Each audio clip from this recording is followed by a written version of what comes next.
नमस्ते छोटे जादूगरों। मैं हूँ मैगी, तुम्हारी पसंदीदा कहानी सुनाने वाली दोस्त। आज मैं लेकर आई हूँ एक ऐसी कहानी जो भर देगी तुम्हारे दिल को खुशियों से और दिमाग को मजेदार विचारों से। यह कहानी है लोलू खरगोश और टीको गिलहरी की, जिन्हें मिलता है एक रहस्यमय सुनहरा टिकट। तो चलो शुरू करते हैं इस जादुई सफर को। एक खूबसूरत दोपहर को सबसे अच्छे दोस्त लोलू खरगोश और टीको गिलहरी अपने पसंदीदा ट्री हाउस में खेल रहे थे कि अचानक आसमान से एक चमकदार सुनहरा टिकट उनके सामने आ गिरा। वंडरलैंड कार्निवल के लिए एक प्रवेश पत्र। उस पर लिखा था, जहां असंभव भी संभव हो जाता है।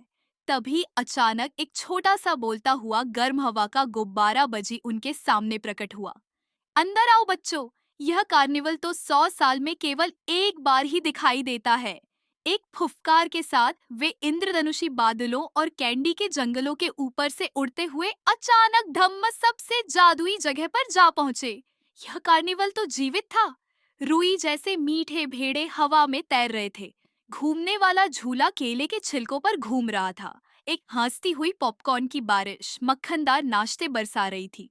लेकिन असली आश्चर्य तो कार्निवल के मालिक प्रोफेसर पिप्पिन थे, जिनके बैंगनी बाल थे और जिनके जूते हंसने पर ची ची की आवाज करते थे, और वे तो हमेशा हंसते ही रहते थे। खुशियों के इस कार्निवल में तुम्हारा स्वागत है, उन्होंने खुशी से कहा। लेकिन परम पुरस्कार जीतने के लिए तुम्हें 3 मस्ती भरे टेस्ट पास करने होंगे। लोलू और टीको को संगीतमय बंदरों के ऑर्केस्ट्रा को केवल डांस मूव से संचालित करना था। स्पॉइलर, टीको के हिप विगल ने तुबा से जेलो जैसी आवाज निकाल दी। उन्हें एक ऐसा कोस्टर चढ़ना पड़ा जो जेली के झरने और गुदगुदाने वाले पंखों की सुरंग से होकर गुजरता था।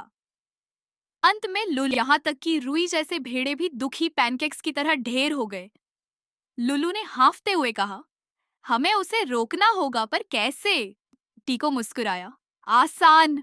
हम उदासी का सामना मस्ती से करेंगे। दोस्तों ने ग्रम बल्किंस का पीछा किया, एक उछल भरी महल की भूल भुलैया में, जहां टीको हंसी के मारे फंस गया।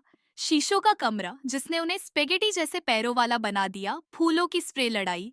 लुलू ने ग्रम बल्किंस की नाक पर निशाना लगाकर जीत हासिल की। छींक, उसे मस्ती से एलर्जी है। अंत में वे उसे बिग टॉप टेंट में घेरने में सफल हुए। लुलू की महान योजना, जल्दी टीको चिकन डांस करो। जैसे ही टीको ने पंख फड़फड़ाए और कुकड़ुकू की आवाज निकाली, ग्रम्बलकिंस हंसने लगा। फिर ठहाका लगाया और इतना हंसा कि सांस ही नहीं ले पाया। जॉय बैटरी बाहर आ गई और चमक, कार्निवल फिर से रंगीन हो उठा। प्रोफेसर पिप्पिन ने उन्हें एक छोटा सा सर्कस टेंट दिया, जिससे कभी कन्फेटी खत्म नहीं होती। लेकिन असली पुरस्कार था ग्रम बल्किंस का कार्निवल में नया जोक टेस्टर बनना। पता चला, जब वह उदास नहीं होता तो बहुत मजाकिया होता है। जैसे ही बजी गुब्बारे पर वे घर वापस उड़े, लुल्लू ने कहा, सबसे बढ़िया दिन कभी। टीको ने सिर हिलाया, अगली बार फिर 100 साल बाद मिलेंगे।